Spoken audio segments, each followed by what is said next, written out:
No, but that's okay. Okay, go ahead. Go ahead, please, Stacie. Okay, hello everyone. Welcome to the countdown to the US presidential election. In normal circumstances, this would be perhaps an outdated title, but as we all know, there have been challenges to the result of the election. A lot has been happening. There have been many lawsuits, many court filings, and most recently, the US Supreme Court rejected the latest case to overturn the election results. I feel like our speakers are going to address this, so I'm not going to get into it too deeply. In fact, I just want to dive right in. Today, by the way, we have Sue Hillyard, Mitchell Lewis, Michaela Villiers-Kendall, and Chad Alexander Harris. Great panel, extremely insightful people. So let's go. Are we beginning with Sue or Lewis? Or Mitchell? Sue. Okay, Sue.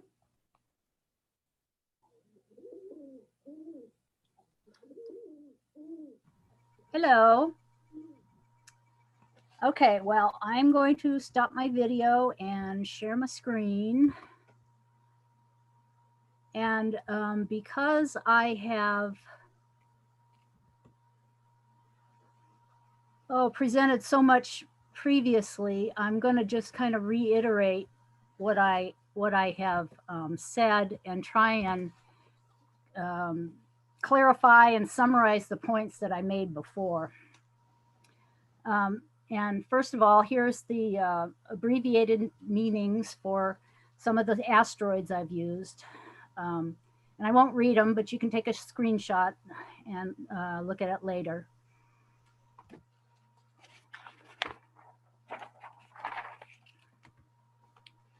Asteroid chaos was conjunct the vertex in this chart for the US election day. Asteroid Isis was square Venus with Osiris square Mars as the two moved toward their eventual meeting on the coming solstice. Mercury would not be moving much for a few days and was also tightly square Saturn, having just perfected that morning, indicating that we did not have a clear winner while the results were being called into question. Asteroid Arizona was conjunct Pluto, exactly, suggesting that this state would figure into the election. Arizona Democrats have slowly been shifting the state towards blue, so I thought it would be interesting to see if there was any correlation with this asteroid in the election, especially with regard to their statehood chart having transiting Pluto in a square to their lunar nodes. Sure enough, there was. Arizona's statehood chart here with election day on the outside ring shows transiting 11th house Pluto square their nodes, transiting Eris conjunct their second house north node, which will ultimately have 3 passes of transiting Mars, and stationing Mercury very close to their south node. Transiting asteroid Hygeia in the 6th is opposite natal Mercury and Hygeia, echoing health concerns as a factor. Arizona's presidential race had been called quickly for Biden by the Associated Press, but not by other outlets for a few days, although Mark Kelly's Senate race was called for him very early the morning after Election Day. Arizona is sending 2 Democrats to the Senate for the first time in 67 years, after Kirsten Sinema, an openly bisexual woman, 2 years ago was the first Democrat in 30 years to win a Senate seat in Arizona. A Politico article states, Sinema has long cultivated a bipartisan posture. This all sounds pretty Aquarian to me, and interestingly, Arizona's natal Uranus is in the 1st degree of Aquarius, where the Jupiter-Saturn conjunction will occur in just over a week. The Jupiter-Saturn conjunction will also be within a degree of Georgia's 9th house Venus. Transiting Coronis with square progressed Jupiter and natal Mars, as well as being opposite natal Neptune conjunct Hygeia on election day. Transiting Jupiter and Pallas in Capricorn completed a cardinal cross that transiting Mars activated in the build-up to the election. Transiting Uranus had already squared natal Venus after its ingress to Taurus, and then recently made 2 passes over Georgia's 12th house progressed moon, the body signifying the people in mundane astrology, perhaps waking them up. There's one more exact contact coming in March of next year, in theory, after the election results are decided in the 2 Senate races that were too close to determine a clear winner on the day of the presidential election, and they are set for runoffs on January 5th. Georgia will also have the transiting Neptune nodal square in January, right on their first house Gemini Jupiter, and on election day the nodal axis was conjunct first house progressed Chiron and 7th house natal Mercury, and square both natal Pallas and asteroid Atlantis, which are in a conjunction across the 4th and 5th house cusp. The runoff election will be the day after the Electoral College results are read and voted upon in a joint meeting of the House and the Senate.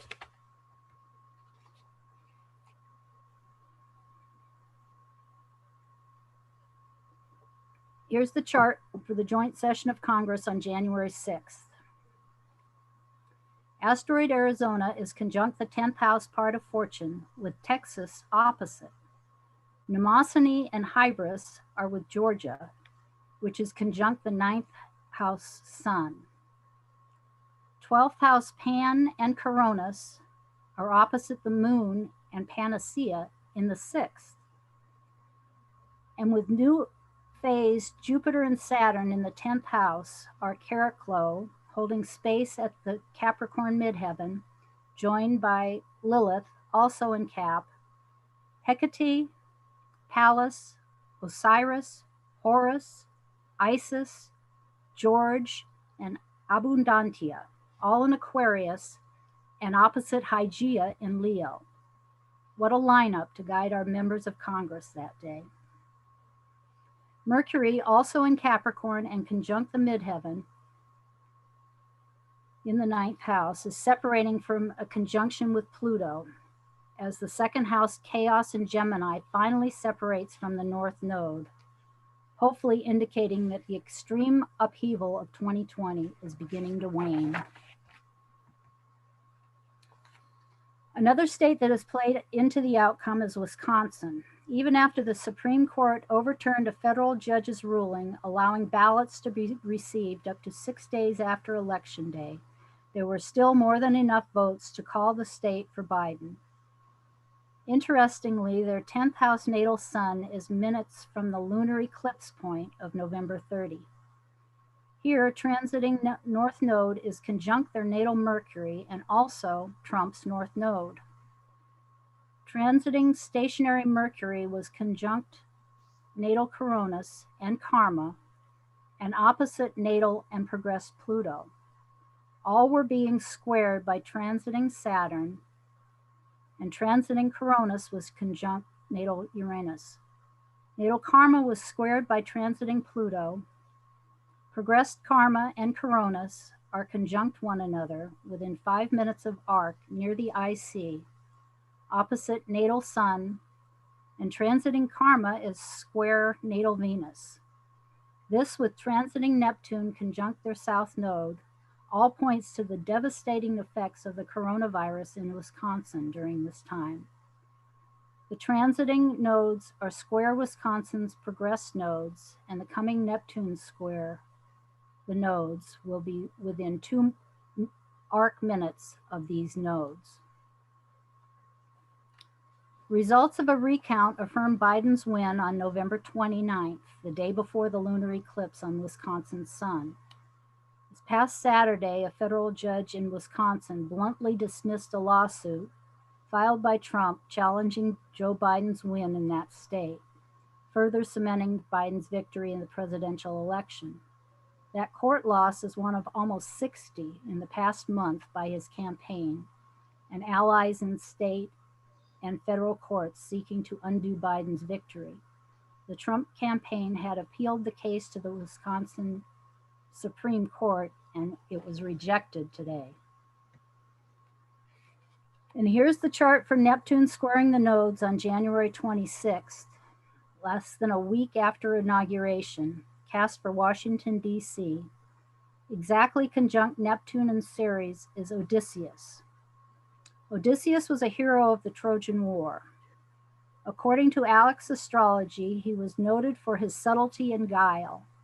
Homer's epic poem, The Odyssey, is about Odysseus' decade-long quest to return to his homeland after the war, and the term has become synonymous with any lengthy, taxing journey or process, and especially the retelling of it.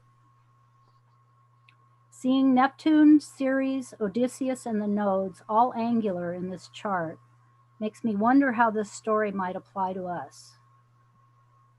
In addition, Venus is conjunct the Saturn-Pluto point in a tight square of Eris, who is said to have tossed the golden apple of discord that ultimately started the Trojan War. Moon in Cancer is out of bounds and applying to a trine with Neptune, both of which are in the signs of their rulership.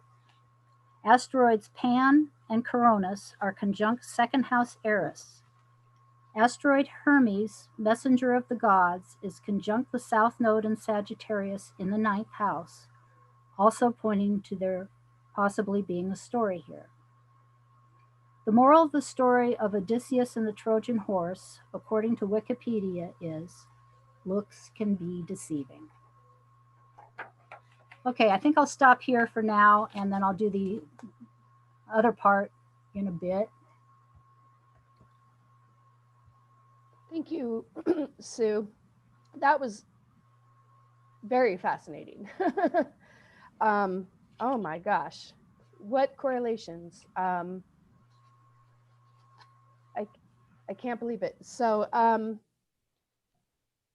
know all the Coronis and the Hygeia and the Arizona. Karma and the Hybris. Yeah, all showing up over and over again. And that seems to have been the story. exactly. And you know, as just like a US citizen, that's one of the things that I've been reflecting on is, okay, karma, where does karma play in? You know, because it seems like it's been so long since anyone has had to take account for anything. And it has almost seemed that just like mind-blowing crimes just are ignored. And I don't know if any of our viewers or anyone else has sort of had the same thoughts, but you know, by pointing out that placement of karma, it really makes sense. Thank you for your work. I think you are a genius.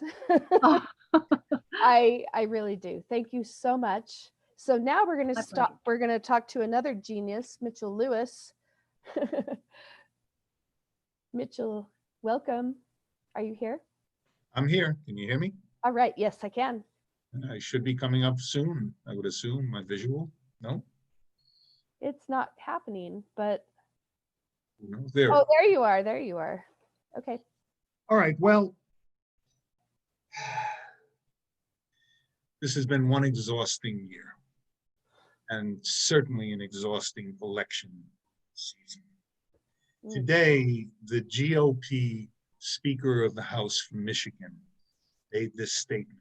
He said, if I switched electors, we'd lose our country forever. With all of the posturing and the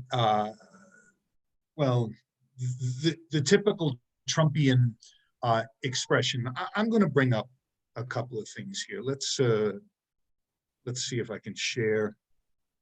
Am I sharing the screen? No, not yet. Hold on 1 second.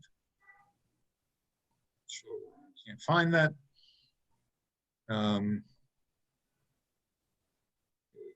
Okay. Screen sharing. All right. You all see the chart of Donald Trump? No. Would you like me to put up just his natal chart? No, I have some No. charts that I want to know, and I'm not sure why they're not showing up. Just try again, Mitchell.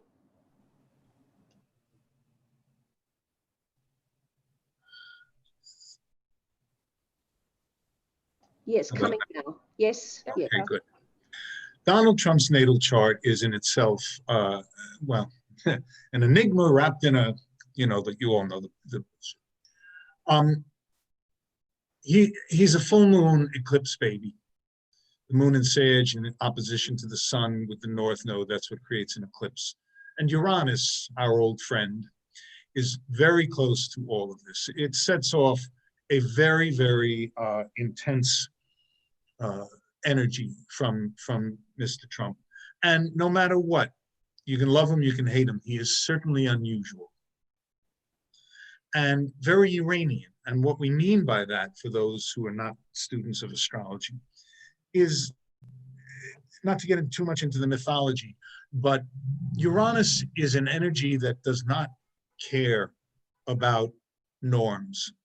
In fact, it prefers to step outside the box, so to speak. And certainly Donald Trump has done that. But one of the other things that is involved in Donald Trump's chart is that Mercury is in square to Neptune.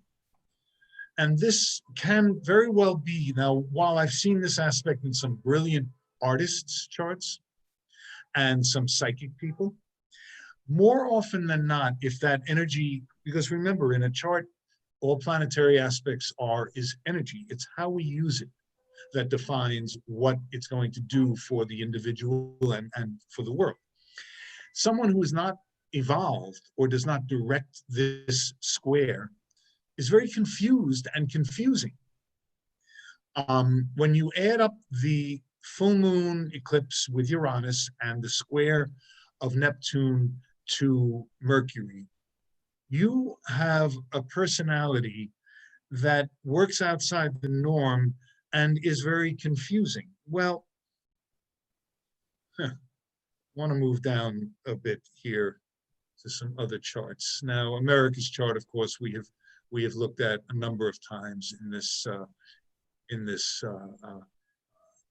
period that we've been chatting. And here, America has Neptune in square to Mars.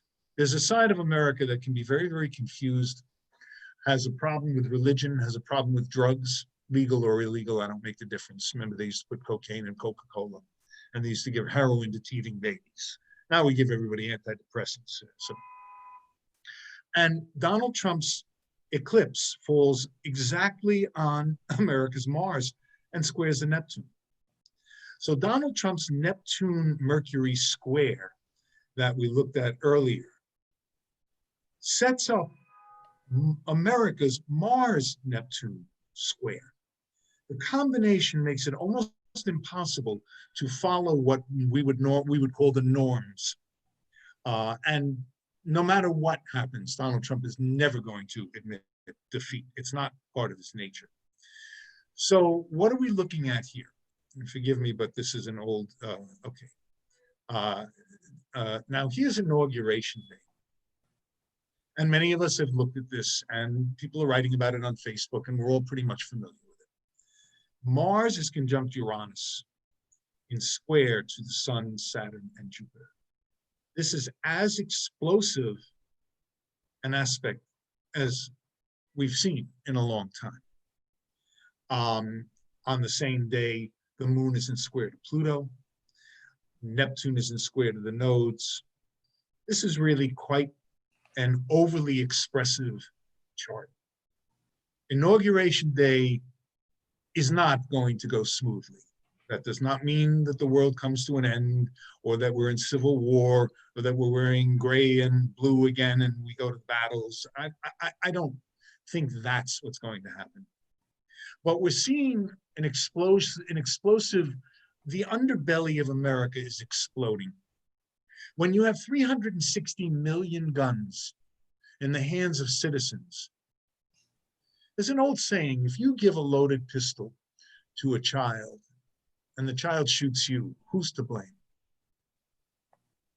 We have handed the rights, so to speak, of the Second Amendment. We have redefined them. We have created what we call because of the NRA. Essentially, a nation of armed people.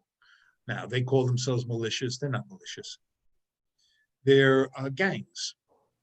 And we are starting to see them come to the surface more and more. As we know, a few days ago, there was violence both in Washington, D.C. and in Washington State. Some people were killed, others were wounded. It's beyond the pale that we are allowing this to occur in America. But to go back up here to America's chart, we are going through our Pluto return. At the same time that the stellium in Capricorn, this was for election day, the stellium in Capricorn is in opposition to America's Mercury. Neptune is coming up to the opposition to America's Neptune. Among other things, this is what created the fact that we are the center of the pandemic. In 1918, 19, and 20, we were not the center of the pandemic. Europe was. Europe lost 50 to 100 million people in 1 year. We lost about 500,000. We were more of a rural nation. There were a lot of reasons why.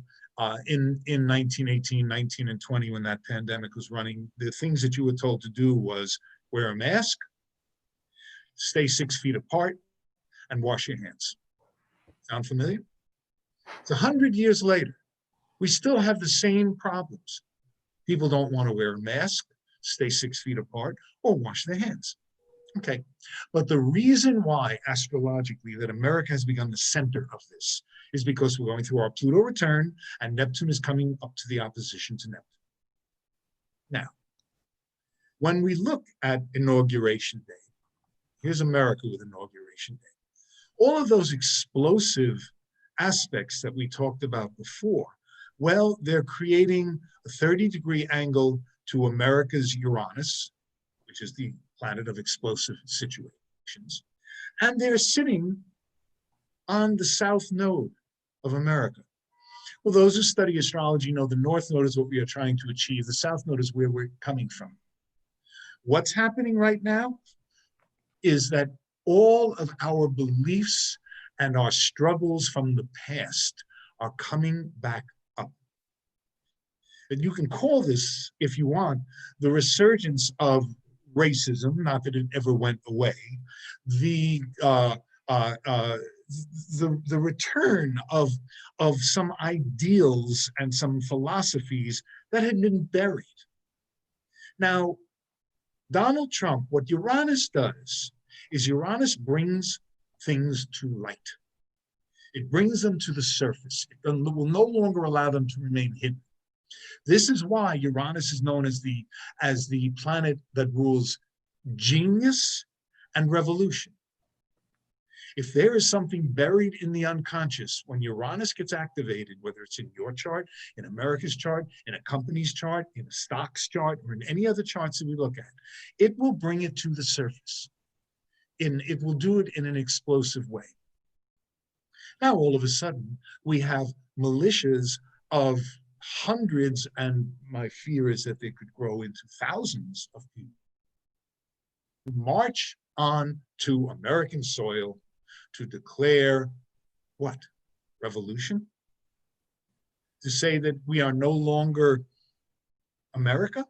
As I read at the beginning of this, the speaker of Michigan, he's a GOP speaker, if I switched electors, we would lose our country forever.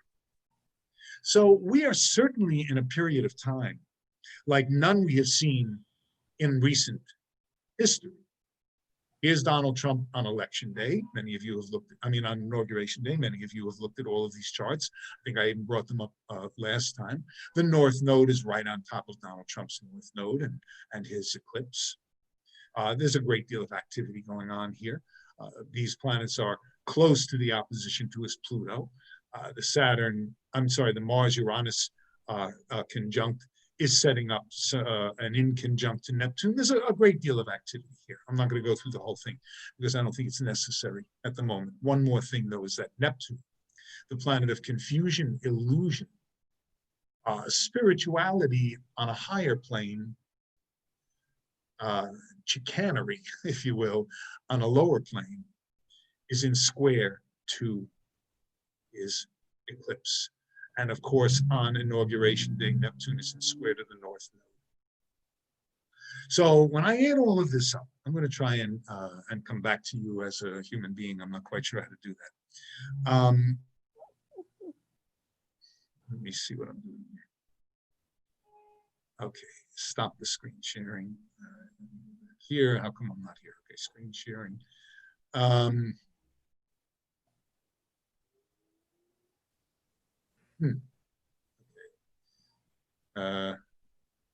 Well, all right, I'm not quite sure how to do this.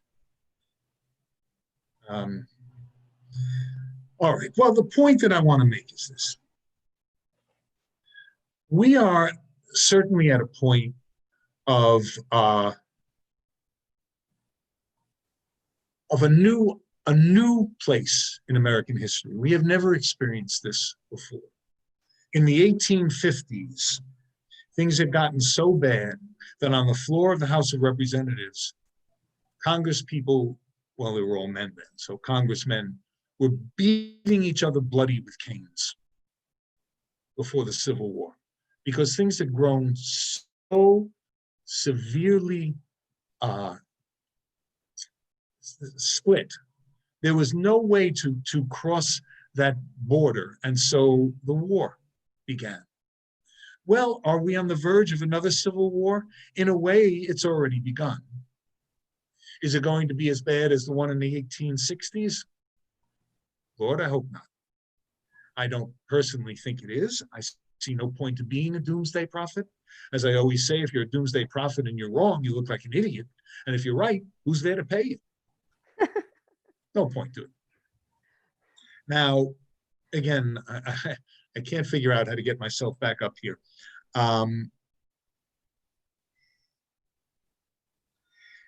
If we, no, I can't do it. I'm not sure. I'm not quite sure how to do this. Well, okay. If we allow what's occurring in our country to continue,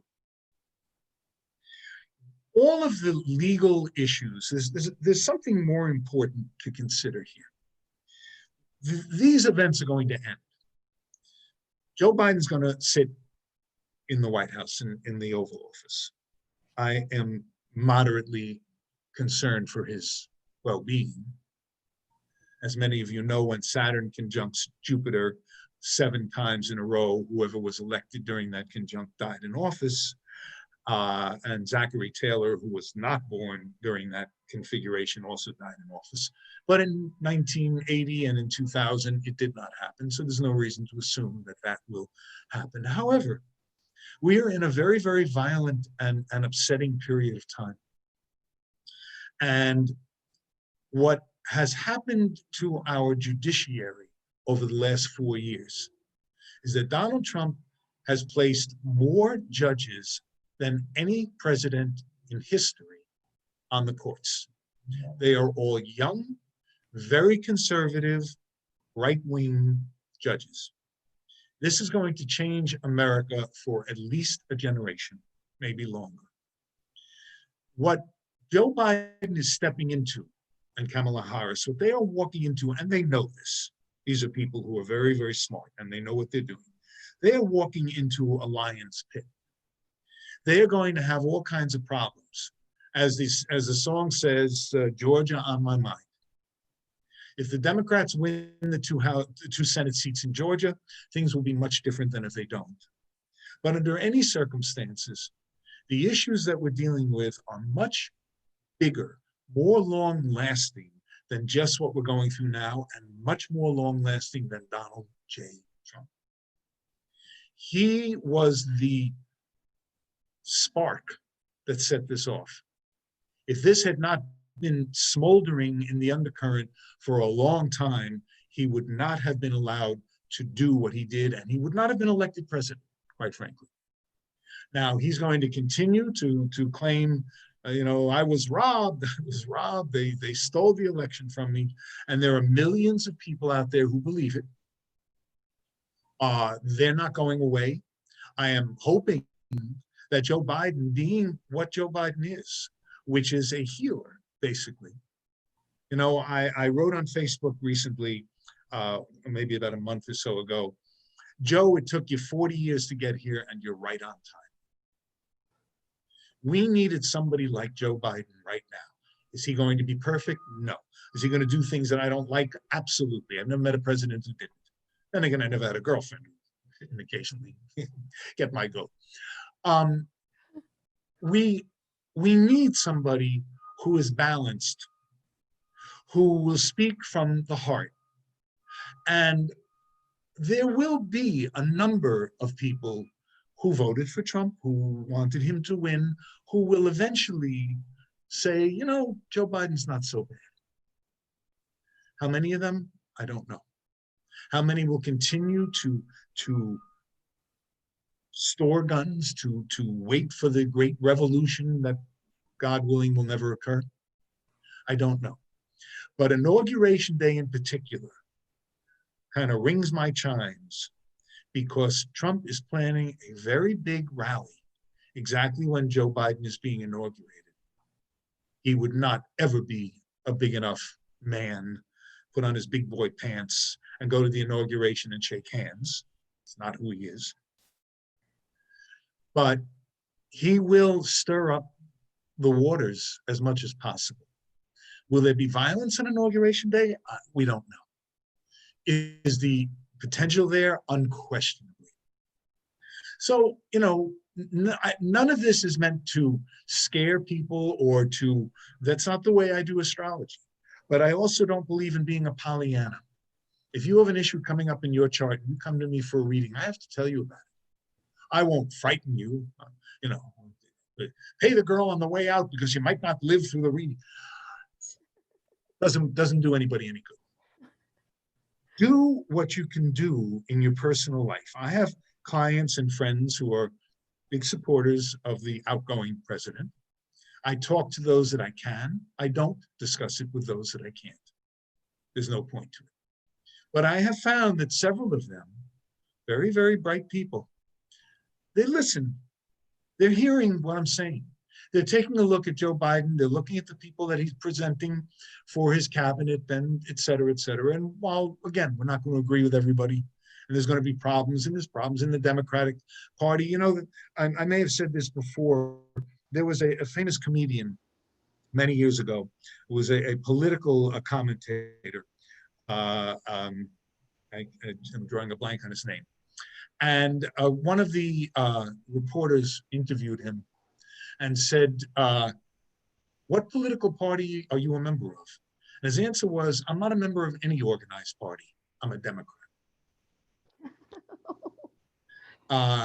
I'm trying to remember what his name was. When we were kids, they used to pass around in the movie theater a basket to put change in for his charity. He died in a plane crash in the late 30s, I think. Will Rogers. And I always liked that quote of his, because, you know, the Democrats and the Republicans play football. The Democrats play baseball. As another famous comedian once said, in baseball, you tag the guy out, you run home. In football, you rip his freaking head off. So the Republicans play football, and the Democrats try to be nice. They have a higher mind, blah, blah, blah, blah, blah, whatever. It is what it is. We need to find a common ground in America, or all of this is going to go to hell. That's where I think we're at now.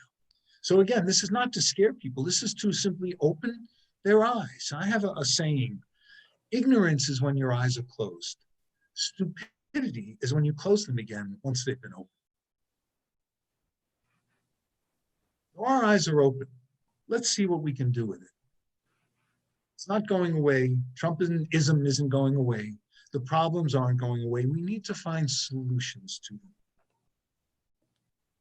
I don't know how we're doing with time, Stacie. Any idea? I don't. Linda's the timekeeper, but all I know is that I'm riveted by everything. Linda, where are we?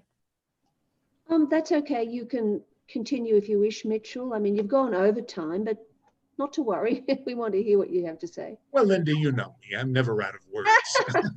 Yeah, just go ahead. It's fine. I have a Mercury-Pluto conjunct in Leo. Give me a break. You know, it's vital that we find our spiritual balance and our spiritual centering. We don't live on the spiritual plane. We don't live in an ashram and eat a bowl of rice and meditate all day. We live in the material world. We live in America. We have to make a living. I have to pay New York City rent. You know, we all have to deal with the reality of what our lives are. And so being spiritual, you know, as Springsteen once sang, it's tough to be a saint in the city. It's very hard to keep that spiritual balance when you're struggling with your day-to-day things. And it's always easy to be generous and thoughtful and spiritual when things are going well. Much harder to give out of your pocket when you're tight. And there's a man with no legs on the street who's begging for something.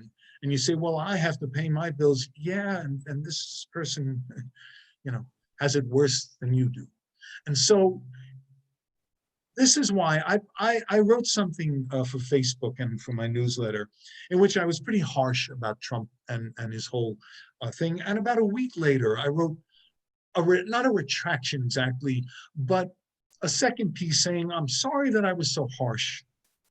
I want people to try and find a balance and a common ground. And I got ripped apart by both sides. The left said to me, what are you, crazy? He's a lunatic. How can you say something nice about him? And the right said to me, why don't you drop dead? So you know what? I took it down. I took down the post. What am I going to fight City Hall? There's no reason to. But I do feel that way. And I do feel that if there's any way at all that we can find commonality, we should do that. But again, not a Pollyanna. Everything's wonderful. No, it isn't. Our ecology it was 100 degrees in the Arctic Circle. There were forest fires in the Arctic Circle. Can you put that in perspective? We are polluting this world faster than we ever did before. And I love Miami. It's one of my favorite cities. I love all the water. I also like the beaches and I like the people, and I used to like the restaurants. They'll all be closed by the end of this year. And Miami is going to be underwater in 15 years. Already on Lincoln Road, if you go there during a high tide or a full moon, they have about a foot or two of water, and they don't know what to do about it. And all of this is happening faster and faster and faster. Now, of course, the outgoing president did everything he could to destroy all environmental rules. And Joe Biden is going to do the best that he can to put them back in place. Very strong. We're in a battle. We are in a civil war, or as I call it, an uncivil war. And it's not about guns, although they certainly are there. It's about philosophy. It's about belief. It's about freedom of expression, but not just because I want my freedom of expression. You should be allowed to have yours too, which is why when I talk to people, friends of mine who have a different political point of view, I give them time to speak. Sometimes we wind up screaming and yelling and hanging up, but you know, that's part of the process too. But I believe that Joe Biden has the potential to be a great president. Now, granted, the bar has been lowered somewhat, but I do think that he has the potential to do a great many things that America needs, that the world needs right now. And so I'm behind him 100%, even when he does things I don't like. Again, there's never been one president in my lifetime who did everything that I liked. But that's not what they're there for. They're not there to appease me. They're supposed to be there to balance our country. We are a centrist country. We're a Cancer country with the sun square Saturn. We go too far to the left, we pull it back. We go too far to the right, we pull it back. In 1968, after the 60s and the rest of this What did we do? We elected Richard Milhous Nixon twice. Of course, the second term didn't turn out quite the way he had hoped. We elected Donald J. Trump, and now we are pulling it back to the center. That's where we feel most comfortable, and that's where America does its best work, balancing the two. So, that's pretty much what I want to say. I obviously could go on forever. That's, that Mercury and Leo, we don't shut up. But that's what I wanted to add to this. And there's plenty of charts I could bring up, but truthfully, it's the words that matter. We use astrology as a tool for learning, for teaching, for pointing. And, I gave you a little taste of what I do in my webinars. I'm putting one together about the economy. Perhaps some of you would like to join in. I'll certainly send out announcements when it's ready. And I'm going to cover a lot of political stuff too, I always do. When you do mundane astrology, it's all connected. There is no separation. The economy runs on politics. Politics run on the economy. And the same is true about everything, who is governing us, how we are dealing with things, and then it affects the individual too. The only difference between the collective and the individual is whether I'm talking about me or we. It's all the same. Anyway, guys, that's enough. I don't want to take up too much time. I know we have other wonderful speakers who want to get their 2 cents in, or in my case, nickel in. And, let's hope for the best and let's work together in any way that we possibly can. I'm trying to put together some sort of an organization of astrologers, but it doesn't just have to be astrologers, who can possibly do whatever they can to help with this insane poverty that Americans are going through now, where they are standing in line in their cars for 8 hours to get a box of food to feed their children. This is America. This isn't a third world country. It is insane that this is going on. Most astrologers are not wealthy. We work and struggle for our keep, and some of us do well and some don't, but there's got to be something we can do collectively, at least to help out maybe a local food bank or something. So do what you can do.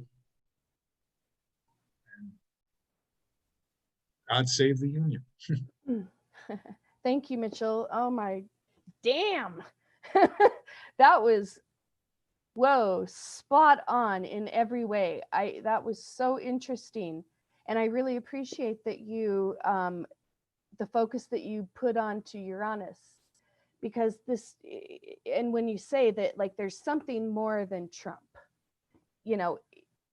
Trump isn't the cause of all of this. It's because it was there before, and Uranus it correlates to the subconscious. And something that my teacher taught, Jeffrey Wolf Green, is that 80% Uranus correlates to, I think there's like it dictates 80% of unconscious behavior. And what is the nature of Uranus? It's to individuate, right? And that's what we're doing. We've known ourselves for so long as being this white stallion on the hill, the world leader. And some people have gotten lazy, and this correlates to those planets in Taurus. Well, Stacie, one quick moment. I believe that Hollywood invented America, the America that we know. At Christmas time, I watch Miracle on 34th Street. I watch It's a Wonderful Life, The Christmas Carol, all of those things. And I love every one of them. And I cry when Scrooge, I actually disagree. I think that religion has had more of an influence on America than, well, no, let's do it. Let's say it this way. It's a combination. It's a combination because, and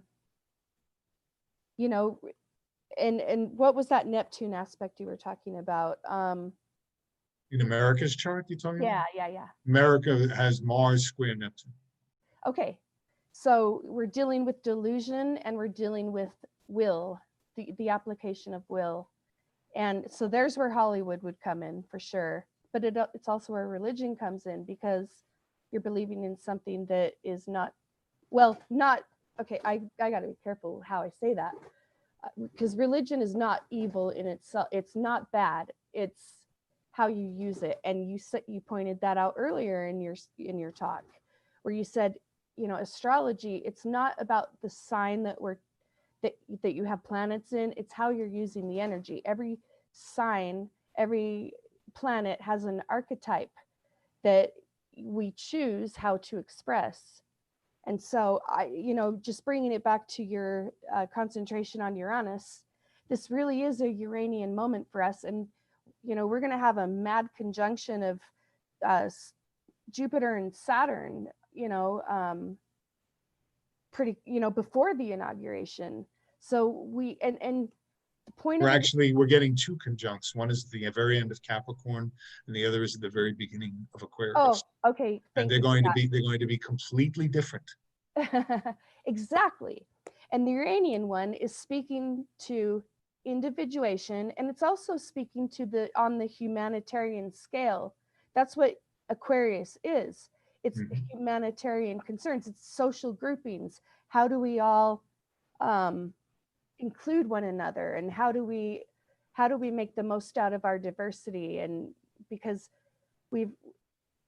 I'm just going to assert that America has sort of been in a we haven't completely actualized that yet. We say that we do, but it's got to show up in our behavior too. And well, you know, they still refer to America as the Great Experiment. Right. We're only 240 something years old. We're babies. Yeah. So anyway, I could talk to you all day. So let's move on to our next speaker. I'm so sorry. Michaela Villiers-Kendall. Welcome from France. You're muted, by the way. Hi. Hello. Okay, so it's freezing here all of a sudden. But yeah, I know it's been so warm, but I don't know what happened. Anyway, so okay, so here we are, the first chart. I thought, as this is the solar eclipse of 14th of December at 23 Sag solar eclipse, that I'd look forward to the next 6 months, just to frame it like that, which obviously there's an eclipse 10th of June, 2020 Gemini. And obviously that's going to pick up Trump's chart. Everyone's obviously hoping he's going to be off the scene, but even though he won't be president, I'm sure, he won't be going away. And so he'll still be fulfilling a role somewhere here. Unfortunately, it's the whole thing is so antagonistic, isn't it?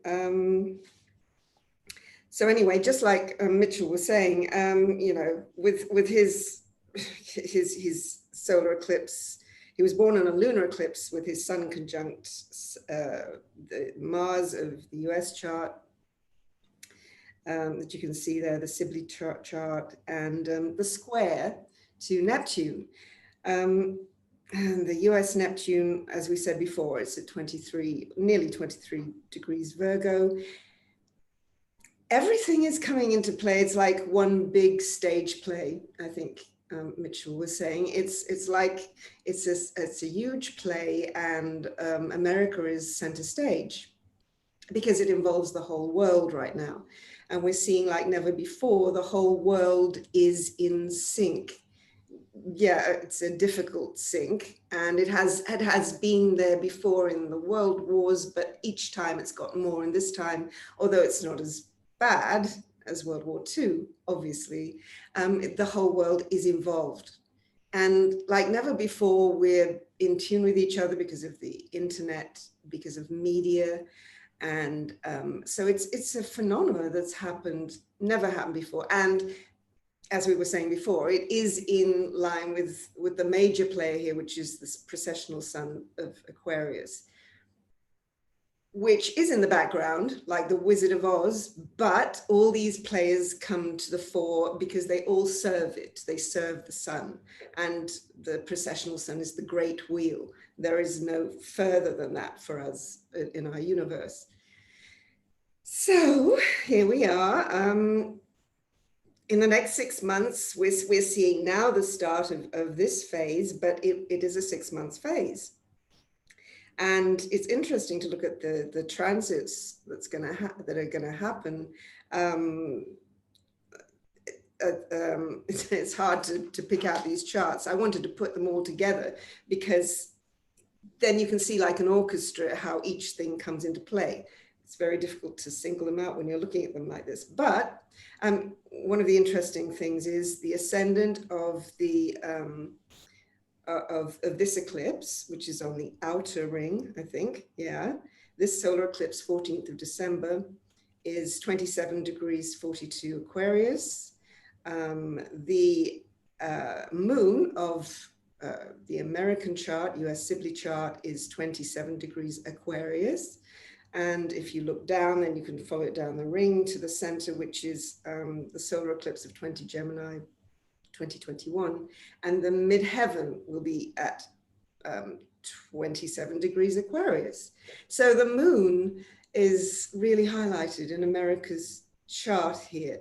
And obviously we're going through a very emotional phase worldwide, but as I said, America is the focal point. And so it's the star of the show, if you like. Also, Chiron at that time, I believe, the outer ring. No.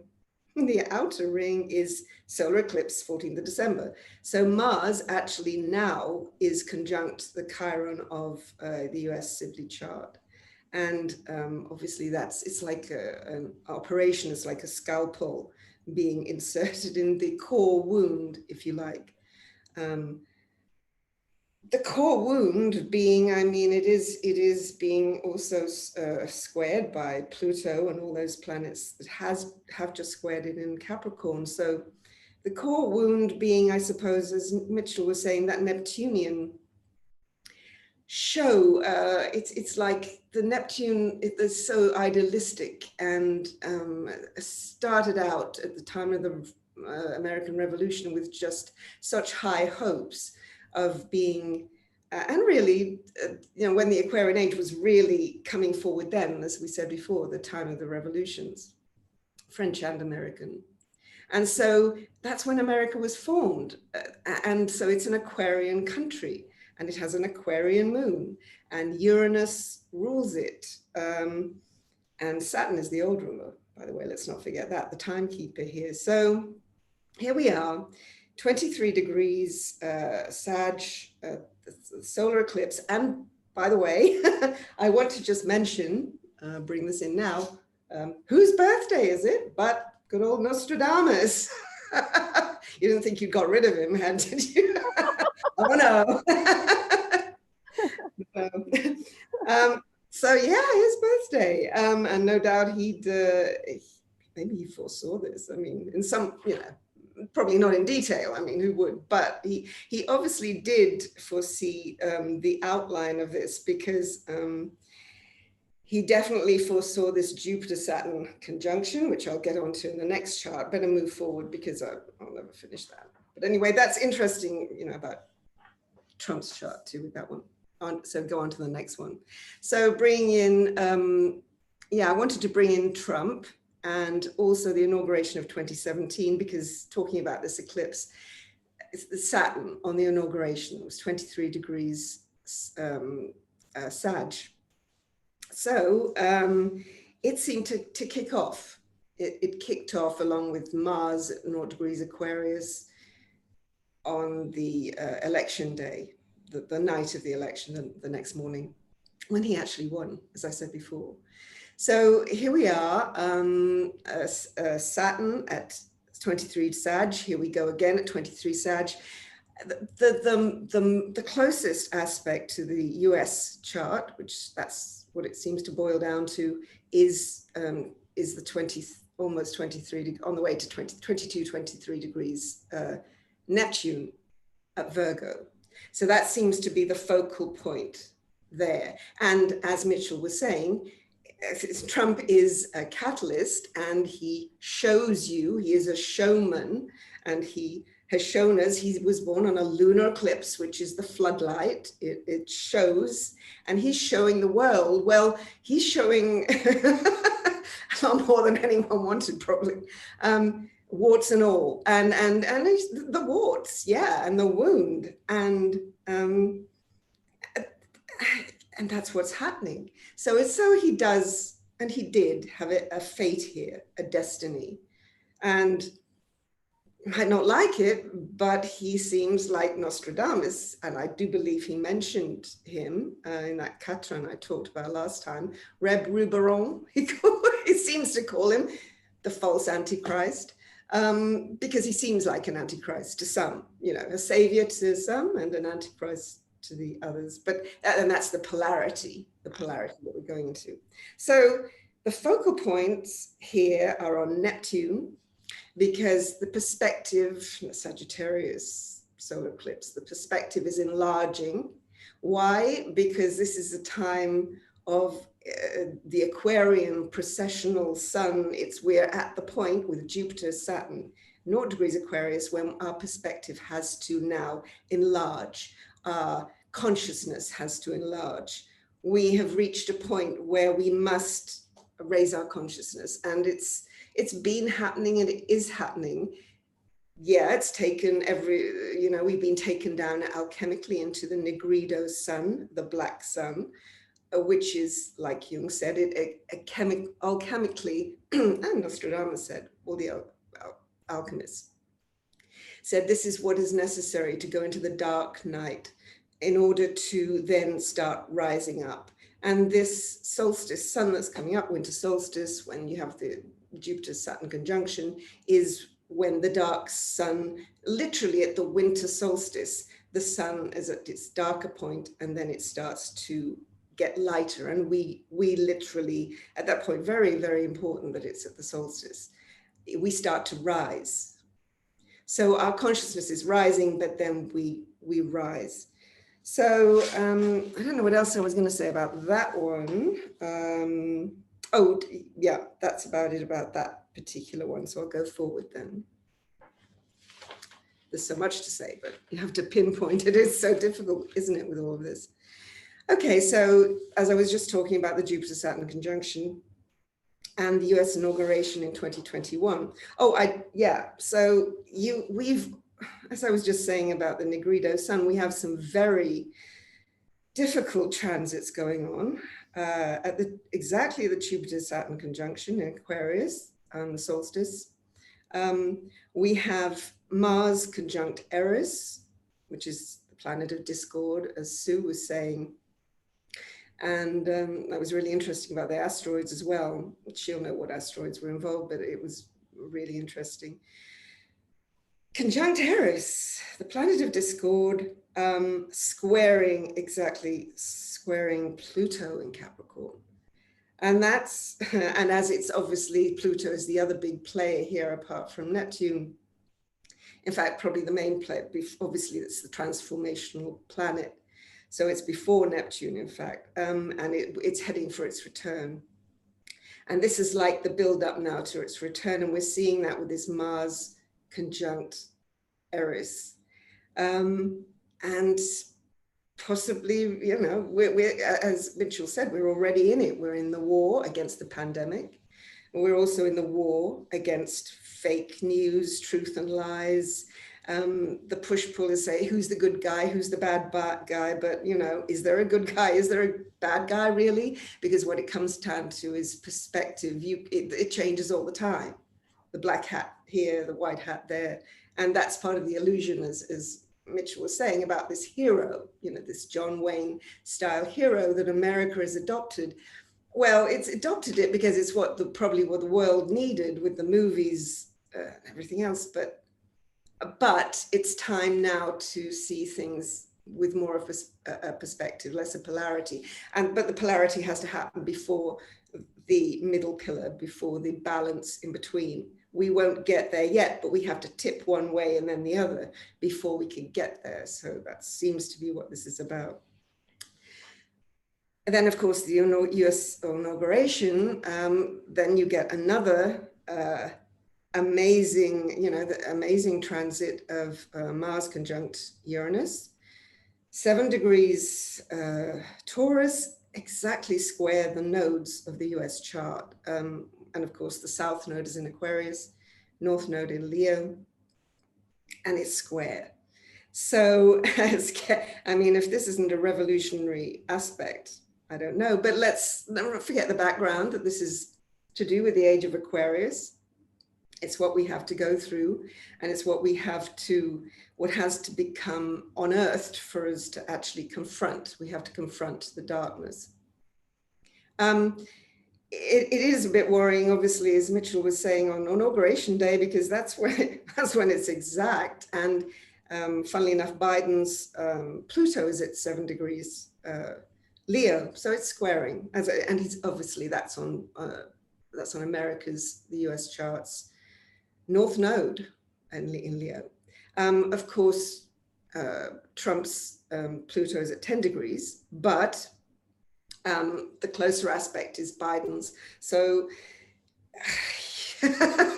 it's not going to be easy, is it? I mean, now the interesting thing I wanted to say before I finish, just to bring in Nostradamus again here, was he did talk about a fixed star called the Chef De Aries, the head of Aries. And a lot of you will know that that's actually, it's called the planet, it's called the fixed star Hamel. It's at 7 degrees 41 right now of Taurus, which means that transit of Uranus and Mars will be conjunct Hamel and squaring the nodes of the American chart. He did mention it, and he said about it, and why it ties into this period is because it's head of Aries, because it did originate in Aries. Because of precession, it's now in Taurus. But it's still called the head of Aries. So head of Aries, Jupiter and Saturn, God eternal, what mutations. Then, after a long century, his evil time returns. France and Italy, what emotions? Well, he was French, so France and Italy would be really important to him. So, I mean, after a long century, possibly that he could be referring to for the pandemic of the Spanish flu in the First World War. But also, he could also be referring to the French Revolution, because the head of Aries was conjunct, actually the Jupiter-Saturn conjunction, which was then in fire, which is, I mean, it's worse. I mean, to be in fire, fire trigons of the Jupiter-Saturn conjunctions are known to be to do with war. So it's not as bad as that, but this is in air, and obviously the pandemic. I mean, it's an airborne virus, so it is carried in the air. But also communication is, and our communication is to do obviously with all this information about from the web, and also the arguments about who's true, who's false, what's true, what's false, what to believe, what not to believe, with the conspiracy theories. There you go, it's all in the mix. Anyway, he says about this then, and yes, Hamel doesn't have a good reputation. It is under the aspects of Mars and Saturn. So violence, discord. But, okay, so it's not great, but it's amazing how it ties in. He does say about the Jupiter-Saturn conjunction, though, overall, it's a wonderful thing, obviously, for mankind, and that it does denote the raising of consciousness. And so in the long run, this is, he was saying this is what we have to go through to get there, to raise the Jed column. Okay, right. I think I'll leave that there. Right. Thank you so much, Michaela. Thank you. That was great. Thank you so much. It's like trying to pinpoint what I even want to pick out of this. There's so much. But Ooh. Who's that? I don't know who that is. It's not me. But anyways, yeah, the Pluto Saturn conjunction, that is a powerful configuration there. And when you said that it's raising consciousness, exactly, because Saturn is the structure of consciousness, and Jupiter is, it's growth, right? It's yeah. And so we're going through that, and part of the individuation, because we're talking about Aquarius here, that conjunction there, and part of the individuation is that when you're referred to a collective body, you're going to have people who resonate with one side or the other. You mentioned this earlier, and we all want to become more. Like, none of us are satisfied. We've got to figure out how to work together and honor everyone's individuality. And that is our challenge. And that's the other thing about Aquarius, is that it's the unknown. And the unknown is intrinsically a scary thing for most of us. There's no reference. And so it's tense, but it's so critical. I mean, that's just where we are in our evolution right now. It's just where we are, and we got to figure out how to do it. Yeah, we're just lifting off. We haven't got to the moon yet. We're on our way, I guess. Right. Yeah. But so thank you so much, Michaela. That was just awesome. Thank you. Okay. And so next we have Chad Alexander Harris. Welcome. You're mute. Hi. Oh, no, you're not. Okay, great. Thank you so much, Michaela, and everyone, Mitchell, and Sue. And I think I'll just pick up right there where we left off. The evolution of consciousness is one of my favorite topics. So yeah, just jumping right in, like I actually do think the Jupiter-Saturn conjunction moving into air signs now for the next 200 years is an important signifier for the direction of the evolution of consciousness. And to tie back to where we just were, it's fascinating to think that the Jupiter-Saturn conjunctions for the past 400 years have all taken place in Earth signs, where it is also true that the last 400 years is the modern era, where we realized for the first time in history, really in the early 1600s, that the Earth was not the center of the universe. And that, the relationship that humanity and human beings had with the cosmos, with the celestial movements, began to change drastically at that time.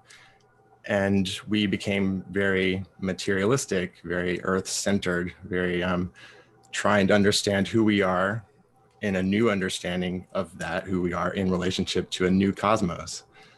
And that's what we've been doing for the past 400 years. And in that time, we have disenchanted that previous relationship, where we now see the cosmos through science as a mechanistic phenomenon that doesn't have any soul or consciousness or intentionality or purpose or meaning for human beings in particular. And I actually think that Donald Trump is part of this process. He is possessed by his shadow, which his shadow is, in my opinion, synonymous with the modern era's shadow, the modern Western ego, materialistic, patriarchal, misogynist, racist, utilitarian, payoff calculator. Everything is a equal, zero-sum game. And when you take that perspective to the extreme, you end up with a very disenchanted understanding of who we are in our relationship to the cosmos. And Donald Trump represents that in spades, in my opinion. His inability to have empathy for consciousness or soul beyond the material world and other people is a kind of clear representation or example of that. And also what we've been talking about here with the eclipses and the eclipse today.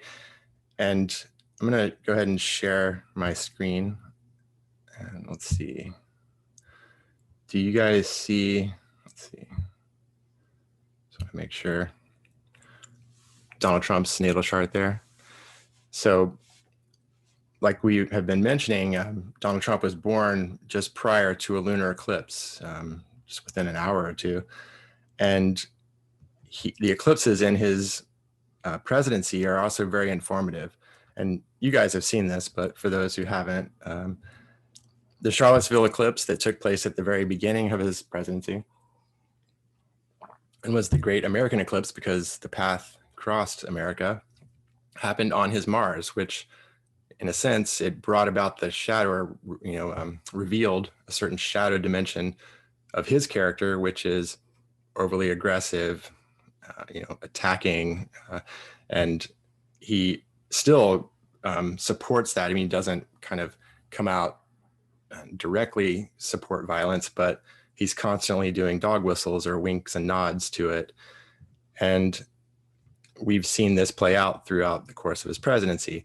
And it's also true that this eclipse, in essence, revealed in many ways the shadow of the American experiment, our racist shadow. And Dale O'Brien pointed out that it crossed Lincoln City, Oregon at the very earliest stages of the eclipse, crossed through Lincoln, Nebraska, and then Fort Sumter, South Carolina, where the Civil War began. And clearly, the symbolism of the racist shadow that's been revealed over the past 4 years and our negotiation with it is an important symbol for us to reckon with. Now, the Helsinki eclipse, where Trump betrayed the United States directly with Vladimir Putin, the eclipse took place on his Saturn, directly revealing that the shadow of his corrupt character. And the next alignment, the next eclipse, happened on his Mercury, the perfect call, when he tried to extort the president of Ukraine. And then I'll just go to now. Today's eclipse is on his moon within 2 degrees and opposite his sun within 1. And like we've all been saying as well, and Michaela was saying, is that, we're seeing the full picture of who he is. The shadow is being fully revealed. The corruptness, the betrayal that we all, many of us saw in him prior to him being elected, and like what forged the resistance that the Republicans are always, upset about, that we never gave Trump a chance, kind of a thing. Well, he's demonstrated why that resistance came into being. He has not done anything to correct our opinion of him. And what he's actually done is demonstrate why we felt that way, and demonstrated his, he's willing to betray everyone in the United States and the world for him to try and remain power. And I'm going to maybe be a little blunt here, but what he's actually doing by suggesting that, or delusionally projecting that the election was stolen from him, he is suggesting or laying the groundwork for violence to take place, not just now through the inauguration, but for the next 4 years. And like we've also been saying about, let me go, sorry, to the inauguration. Shoot, it's not here. Okay, we'll just do it this way.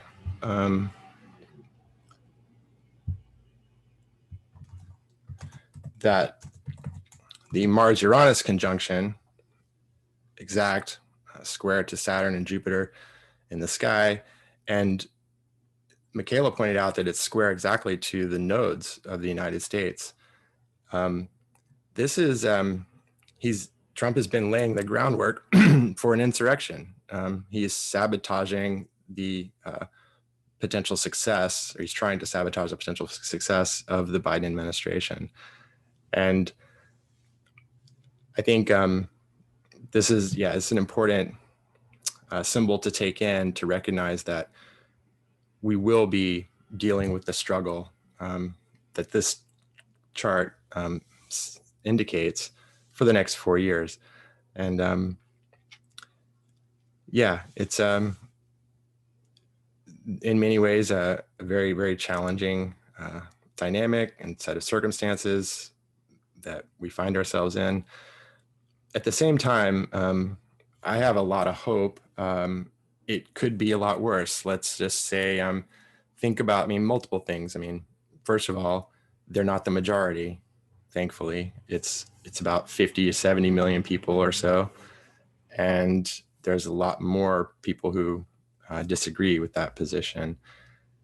And it also could be a lot worse in that, say if the Republican states attorney generals, like in Georgia per se, and different places, had gone along with Trump's desire to overthrow the election, we may be in a very different place now, on the verge of an actual, or a much more civil unrest if he were to actually potentially get away with this. So I'm in many ways profoundly hopeful, because yes, we're shocked at the violence that is being intimated towards and may very well happen. But at the same time, the farcical nature of his corruptness, that it's so clear. 7 million votes that he lost by. The delusions he keeps repeating are so not grounded in fact that they're easy to disprove. And to me, despite the 70 million people who are on in that same mind frame, the rest of us seem to recognize it for the farcical nature that it actually is. And I think we should be really thankful about that, because these are the same dynamics that allowed Hitler to come into power. It's exactly the same tactics, and it failed. It failed miserably because we've evolved.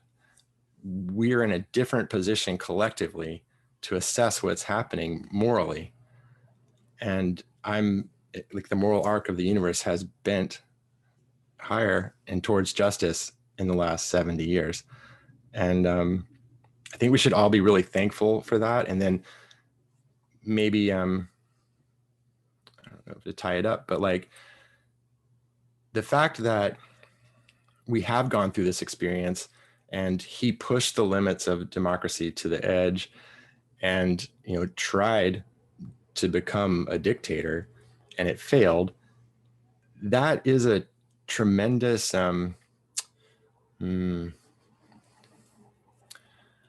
something we should celebrate about the strength of our system, the strength of the democracy that we are so lucky enough to be born into. And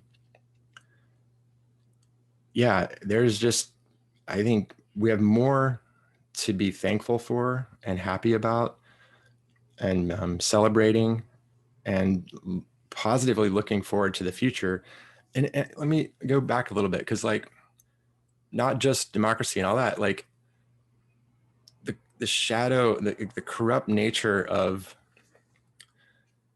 his incivility. There's so many different layers, but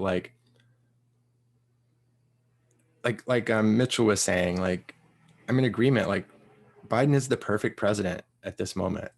There's a way in which his capacity to apologize is exactly what's necessary, and to recognize his own failures, like the crime bill. And there's just so much that seems to be moving towards reconciliation. And of course, this is not going to happen quickly or overnight or anything like that. We have a tremendous struggle ahead of us. But the facts are winning. Reality is winning. The truth is winning. Democracy won. Totalitarianism and lies and demagoguery and tyranny has failed. And there's that's where I end up. I feel like we're thankful. We should be thankful in so many ways that a populist demagogue, Trump, came into power and was so incompetent. He was so inept. He was so self-sabotaging that he was incapable of actually becoming a dictator when he could have. He very easily could have made this happen, and he didn't because of his it's woundedness, it's short-sightedness, but it's ignorance. Like, I'll just give this one example. I mean, the one success that he really did as far as the pandemic is concerned is Operation Warp Speed, right? Which he actually didn't have much to do with. It's the scientists, blah, blah, blah. But get this, right before the FDA was going to make it, sign it in, approve it on Saturday, he threatened the FDA head and said, "You're going to lose your job today if you don't, by the end of the day, if you don't approve this today." Again, putting in the doubt in people's minds of where you need to trust the vaccine, which is the most important part about the rollout of any vaccine. So the one thing he did right, he couldn't even get that right at the very end. He had to sabotage it himself. And it's a symbol of who he is. If you look back, many of his campaign aides felt that he was sabotaging his own election in 2016. They said the same thing in 2020 because of the way he conducted the final weeks of the campaign. And it's true, but it has to do with the narcissism and this extremely short-sighted self-centeredness that where he constantly makes mistakes where he should be succeeding. And it's the reason, in many ways, combined with his lack of critical self-reflection, to think that he may be incorrect. It's a combination of those things that have led to a failed life. I mean, every venture he's ever really tried to do has failed. So we're extremely, extremely lucky that this person came in, showed us the weaknesses of our society, highlighted them in many ways, along with the pandemic and stuff, showed us the racist shadow that we've been suppressing, has brought it to light, and I believe has created a backlash that will be a positive evolution of consciousness that otherwise would not have taken place, at least not as fast, if he had not been president. So, of course, the environment the past 4 years and the things he's done there and the lost time and stuff, it may supersede all the good things that are going to come out. But hey, it could be a lot worse. He lost. So there's Sorry, always more. I had to unmute myself there. Yeah, there are so many things I want to comment on. Where do I choose? Literally, where do I start? It's interesting because I've noticed that you've been a little tender with your comments and observations, because we don't want to be too controversial, right? But it's almost like the controversy is false because there are facts, and we have this phenomena right now, fake news, right? In my opinion, what I see is that we have a free press at a very critical time. But if you listen to the free press these days, you get accused of being a sheep listening to fake news. Right. But the facts are there. That's what makes it so crazy. It's just like, whoa, we are really playing with reality and delusion. And it's like, and the other thing that you said is that Trump failed miserably. I kind of disagree with that because I think that it was so close. Mm-hmm. But I completely agree when you say we have a lot to be thankful for, and thank God he was so incompetent, because I am someone who also reflects on Hitler, and you are spot on when you say these are the same dynamics. They are. Mm-hmm. And so, man, we should pat ourselves on the back. Woo! Yeah. You know, like we didn't do it, you know? And anyway, so I guess, let me see what else that I may have written down here. The vaccination approval thing, or the demand on the very last day when it was already known that it was coming. Right. That was unnecessary. It was unnecessary. And Sure. it's and getting inside of Trump's head, I think, okay, that is hubris. Sue talks about hubris all the time. And that's what that was. It's like, okay, the UK is the first country that has started vaccinating people. So we better do it now. And if you don't, you're fired. But you also pointed out that that's stupid to do, because people need to have trust in the system. And I think it's like there's 40% of the country right now that is not sure that they even want to take the vaccination, because we've been so misled. And that is a fact. I am not just being like a Democratic leaning person when I say that. It's fact, right? Yeah. So let me think if there's anything else. I think that's mainly what it is. Yeah. I think this has been such an awesome webinar. I think Chad, you and me we're gonna get slayed for our conversation. That's okay. I can take it. What's interesting, I mean, just like another really good example is on the election in Georgia, the Republican Secretary or State, guy who held his ground, he said that there were 24,000 Republicans who did not vote in the 2020 election that did vote in 2016 by mail. 24,000 Republicans that voted by mail in 2016 for Donald Trump that not only did not vote by mail in 2020, they did not vote because Trump, in many ways, said he didn't trust the mail-in ballots. And just that one mistake would have given him Georgia and could have given him Pennsylvania and other states. So, I mean, talk about self-sabotaging, self-destructive behavior. It's a theme throughout his life. It's clear. Indeed. Yeah. Yes. Evolution. This is how it works. Yeah. And real quick, I mean, in a sense, like we're learning from this. We're learning from all of those self-centered shadow aspects of himself that, you know, in a sense, annihilating his ego in this process, finally facing defeat, failure in a way that, you know, is will show us, I think, through history. I mean, maybe not right now, but through history, who we're trying to leave behind, what we're, you know, as a species, as a being, the parts of the human psyche that we're literally trying to overcome.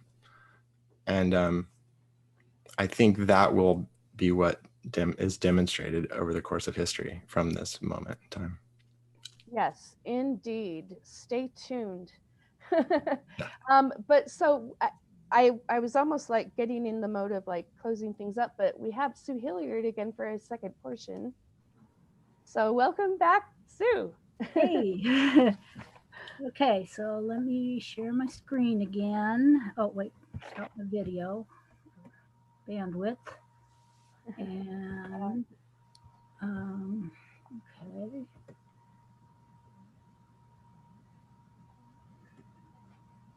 So I love what everybody has said, and to follow on, you know, what Chad was saying, my sister always says that Trump is Trump's worst enemy. He's always, you know, sabotaging himself.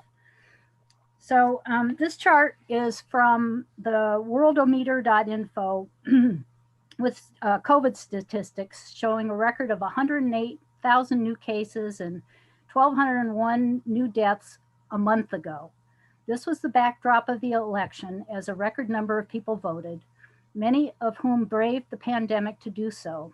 Yesterday, we had almost 188,000 new cases, 308,000 total deaths, and nearly 1,400 new deaths.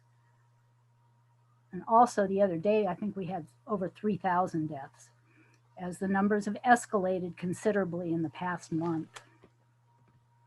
We had more than 3 million active COVID cases as we approached the third conjunction of Jupiter and Pluto, and now it's rapidly approaching 7 million. And here's the Jupiter-Pluto conjunction superimposed on the graph of the cumulative total of all COVID cases now, which has increased by more than 6 million in the last month. So this is the situation that our president-elect has inherited. Right.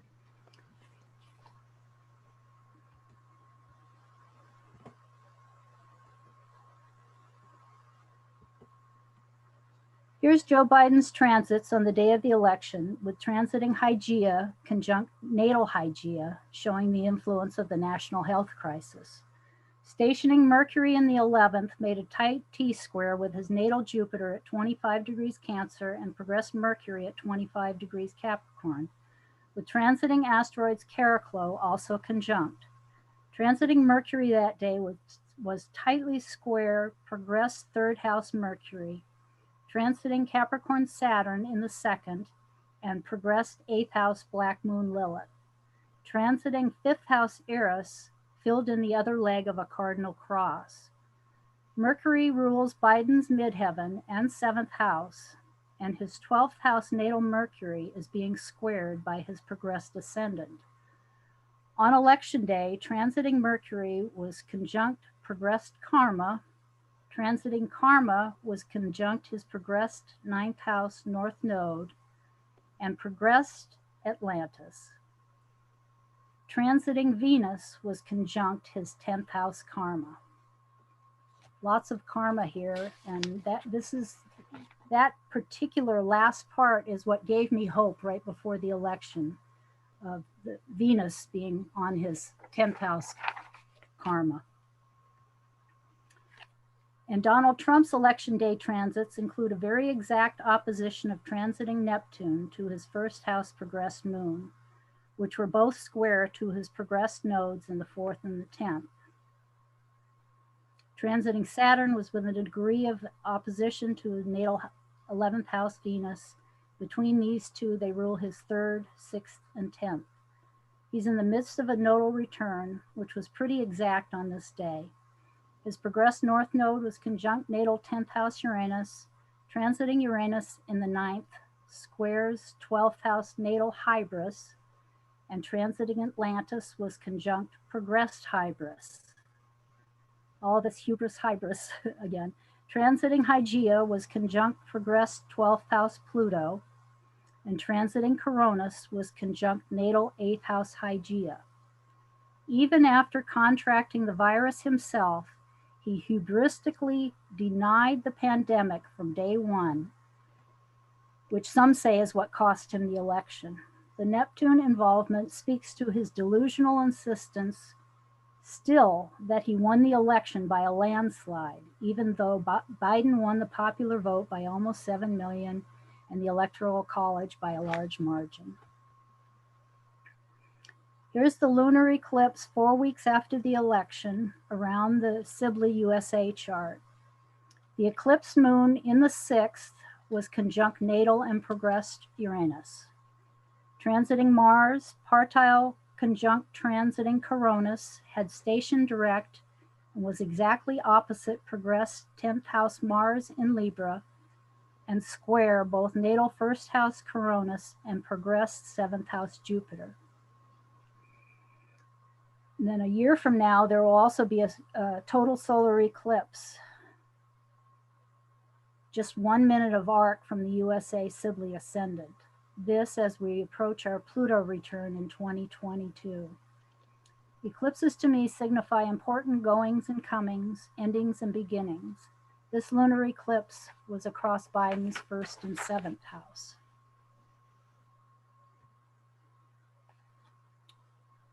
His midheaven has progressed to the 1st house and just past progressed Hybris, heading for a conjunction with natal Juno in Sagittarius. The eclipse chart is in the 1st. The eclipse chart sun is in the 1st, conjunct them both. And the eclipse moon is in his 7th, conjunct natal Gemini Saturn, which rules his 2nd and 3rd houses. Interestingly, in his life, he has had to overcome a stutter to become a public speaker. And during the campaign, he was shown teaching a young man who had a stutter how to overcome it. So this day, transiting Mercury was conjunct his 12th house sun, Venus conjunction, and transiting minor planet Sedna was opposite them all. Mercury rules his midheaven and 7th house. In addition, transiting Hygeia was opposite progressed 3rd house sun, conjunct natal Hygeia, and square natal 12th house Hybris. Transiting Atlantis is conjunct his midheaven from the 9th, and are both squared by the transiting lunar nodes. His natal Atlantis, also in the 9th, is conjunct his Chiron and, interestingly, Trump's ascendant. Trump's Mars is conjunct Biden's progressed Chiron, again speaking to the hubris surrounding the health crisis Biden will be tasked with addressing. Also for Biden, transiting Neptune is at the bottom of his chart, conjunct the IC, natal and progressed asteroids Chaos and progressed Vesta, suggesting perhaps that faith is guiding him through this difficult and chaotic time. Here's the USA Sibley with the solar eclipse as the Electoral College meets today to cast their votes. Mars, now moving forward, is partile conjunct natal 4th house Chiron and opposite natal Juno. And I love what Michaela was saying about the precision of Mars on Aries Chiron, getting right to the core of our wound. The eclipse itself is square natal Virgo Neptune, opposite natal 7th house Mars in Gemini, and square transiting Virgo Atlantis, which is conjunct 9th house natal Neptune, all echoing the hubris and confusion permeating the atmosphere of our country. In addition to our approaching Pluto return, the US will also experience a Neptune opposition, Chiron return, Jupiter return, and Uranus return in the coming years. And here's Donald Trump's chart with the solar eclipse. This total eclipse occurs 10 minutes of arc from an exact opposition to his natal 10th house sun, which is conjunct Uranus, and just over 2 degrees from a conjunction of his natal moon. He was born on a full moon eclipse, and this one occurs with a nodal return for him, indicating a date with destiny. Progressed Uranus is moving closer to a conjunction with his natal Gemini sun, although it doesn't perfect before eventually turning retrograde. So that means it's just slowing down and is moving very slowly. And the progressed North Node is conjunct natal Uranus, emphasizing his unconventional presentation. Transiting Mercury, ruler of his Gemini sun, Uranus and North Node, sits right on his natal South Node as well. The moon rules his 12th house, traditionally called the house of self-undoing. The moon also rules natal asteroid Karma and the natal Venus-Saturn conjunction, which is being opposed by transiting Pluto. Venus rules his 10th and 3rd, and so on this day, transiting Scorpio Venus is square his Leo Mars and ascendant and conjunct Biden's Sun-Venus conjunction. Trump's progressed 2nd house Venus in Libra is trine the transiting north node. Transiting asteroid Karma in Virgo is conjunct progressed Atlantis, which is on the midpoint of his ascendant and progressed sun. Transiting Atlantis, also in Virgo, is square his natal sun, moon, and nodes, and with transiting Mercury conjunct his south node, his date with destiny appears to be related to his hubris, as he's dished an ample dose of humility. In addition to all this, transiting Neptune is opposite transiting Vesta and his progressed moon, and all are square to his natal Uranus and progressed nodes, pointing to his delusional insistence that he won the election. Transiting Nemesis in the third is trine natal 11th house Nemesis, square progressed Leo Nemesis in the 12th, and is heading toward a conjunction with his IC, a square to natal Mars and ascendant, and an opposition to his midheaven. The eclipse being in his 4th house seems to indicate an impending change of address for him.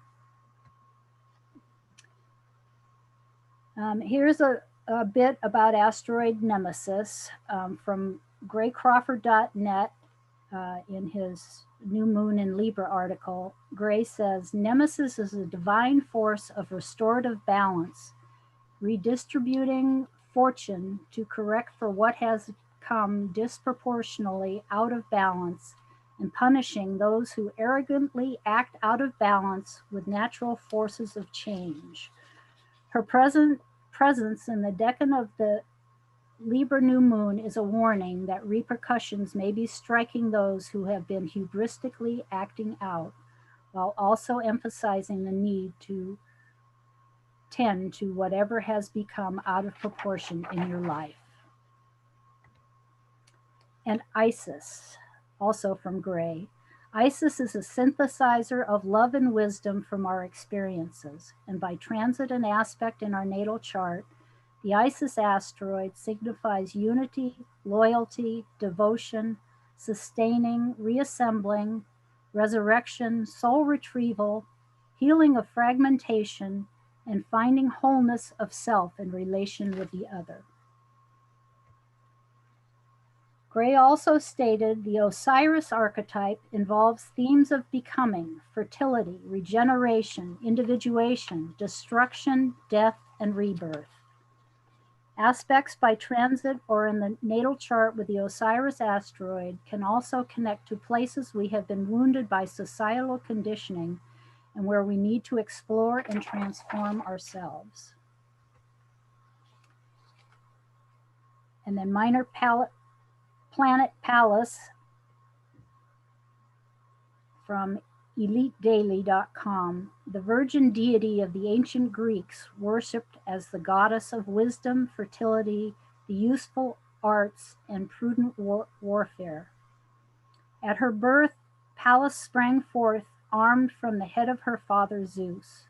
She symbolizes truth, justice, activism, and handicraft. Finally, here is the Jupiter and Saturn great conjunction, which is also within orb of a conjunction with Pallas and asteroids Isis and Osiris, all in early Aquarius. Asteroids Phaeton and Lilith are also within a degree of a conjunction to Pluto.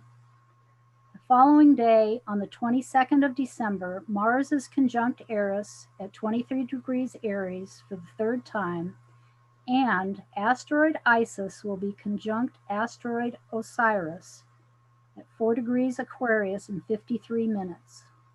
Jupiter and Saturn meet up every 20 years, and for the last 200 years, the meeting has been in Earth signs. For the next 200 years, they will be in the air element.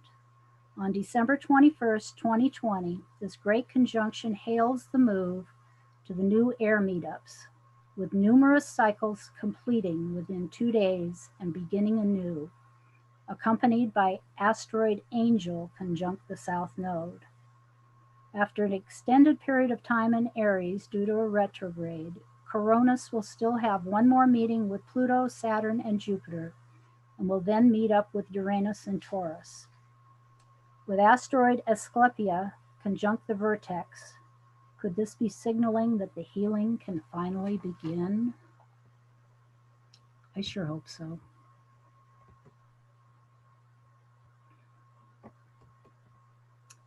Okay, Are you done? that's it. Am I done? Yeah. No, you are freaking incredible. It's like you have carved yourself out such a niche, you know, with your asteroid knowledge and your ability to synthesize so many complex things. I like took little notes as you were speaking, and I can't even understand my own notes. But you know, that was interesting. Remind me where the Venus conjunction with Karma, asteroid Karma occurred. What chart? That was in Joe Biden's chart. That's in Joe Biden's chart. Yeah, the Venus, the day of the election, was conjunct his Right. karma or progressed karma. I can't remember which one it was. And then did you ever just define phaeton? Photon? Phaeton is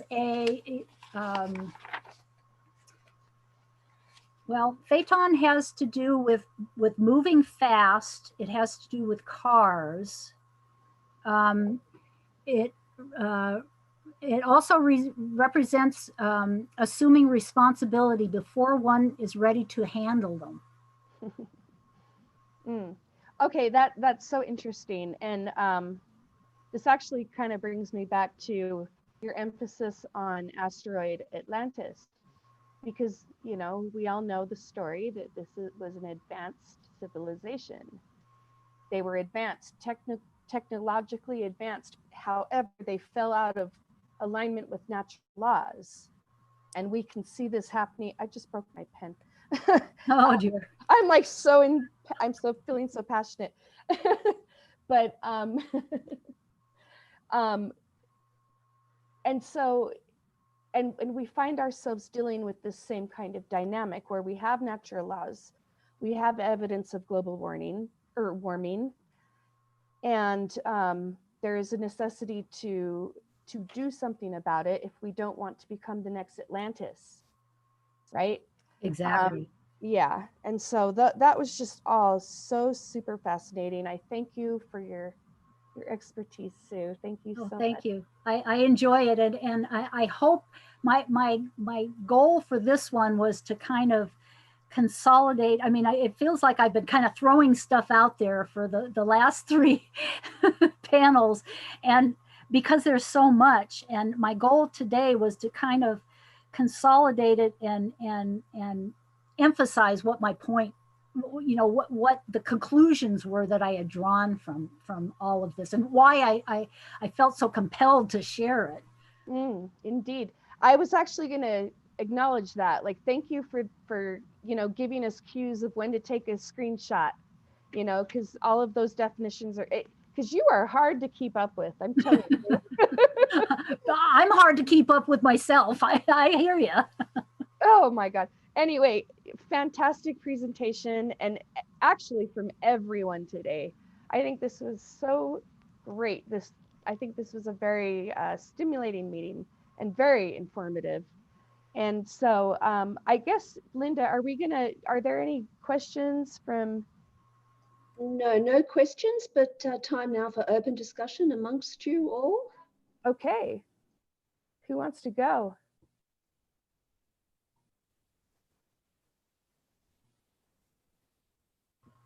Come on, you guys. Mitchell. I'll just say briefly that I think this was the best one yet. It seems like we've gotten better and better at doing this, and I think I'm in awe of everybody else, of how they present, of what they know and how they present it. So I'm thrilled to be here.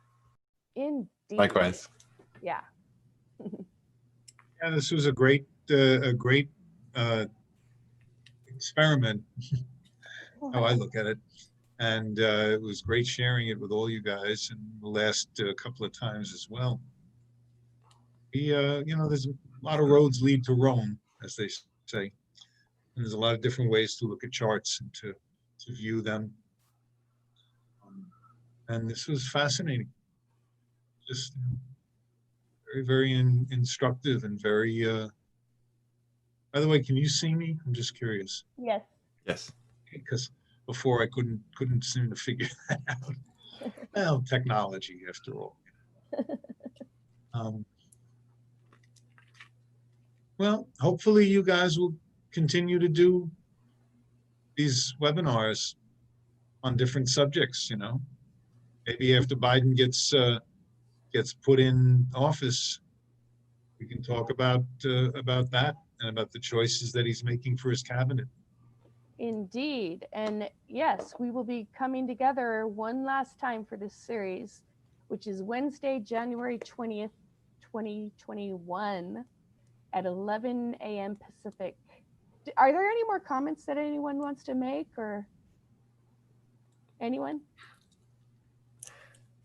I think we can all talk Chad, forever. Chad is raising his pen, so he's got something. I was just gonna say that to have our next meeting on the 20th, it's going to be a very interesting day. Yes, for sure. From my understanding, Trump is planning to hold his first 2024 campaign rally simultaneously with the inauguration. Yeah, he said something about taking Air Force One to go do, to go off and hold a rally. And I thought, Air Force One does not belong to you anymore at that point. I get it. So true. Yeah, he's going to have to rethink the travel plans. How that Sagittarian moon is that? Oh my God. Right. Yeah, thank you for bringing that up. That is going to be interesting because as we've been talking about all of this time, we're in a process of bringing our country together and, world together. I don't mean to be so centered on the US, but we really are at a critical point where it's like some way it's got to tip, and I think it's tipping, and this will be the day where things officially change. So there's a lot of heat coming, and I'm so glad we get to meet together on that day and talk about it. So something just popped into my head, that there's an awful lot of Aquarius in that chart, but it's also squaring the Taurus. So we've got this setup of the old Earth, right, coming out of existence as they have been for so long, and the new Aquarius coming in.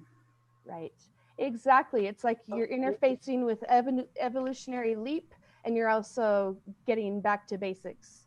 That's kind of how I read that energy. So thank you everyone for participating. And I'm not even just talking to the speakers. I mean, every human who is going through this with us. This is shared. It's important. Let's love each other. If we don't agree, let's talk, instead of block each other. You know what I mean? It's necessary. It's part of the process. And so if you take the spur out of a horse's hoof, he doesn't buck. There you go. Take Trump out of the White House, perhaps things will settle down. Yeah, nice. I've thought that for a while. Yeah. But with hindsight, 2020 hindsight, we can look back on this year as, oh my God, I'm so glad I survived it. But oh my I know. God.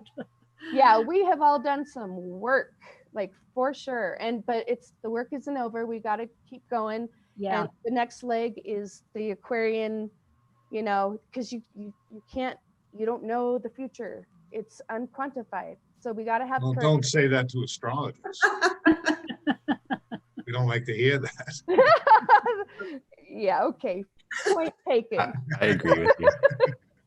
I was just going to say, it's interesting that the Neptune is going to get to be almost exact to the square to the US Neptune. So transiting Neptune, obviously in Pisces, to the opposition of the US Neptune.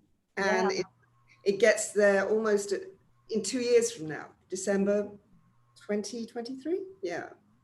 No, 2022. 22. Yeah. And just after that, Pluto actually gets to its return in the US chart. So that should be interesting. So we have got that 2-year period, but hopefully not as intense. But yeah, it's like, yeah. Well, I think a positive way to read it is that Neptune really does correlate to transcendent standards of conduct, right? You know, the ultimate laws, right? You know, Higher truth. that's a whole nother webinar, but yeah, and it's interesting that Biden has Neptune at the base of his chart, you know, so he's got that as the base going forward, and I do believe that that faith is a big part of his life. I mean, it has to be with what he's been through in his life. Yes, agreed. Thank you for that. Yeah. Okay, everyone, I'm seeing a cue here. I just want to make everyone aware that we're having a Christmas party on December 16th, Wednesday, 12:30 p.m. Pacific. It's going to be super fun.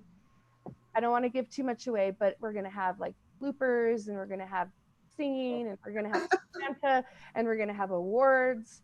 It's going to be dope. So show up. We would love everyone to be there and participate. So thank you, everyone. I love you all. Thank you, Stacie. Okay. Yes, thank you, Stacie. All right. Stacie Thank and you, everyone. Linda. Everybody.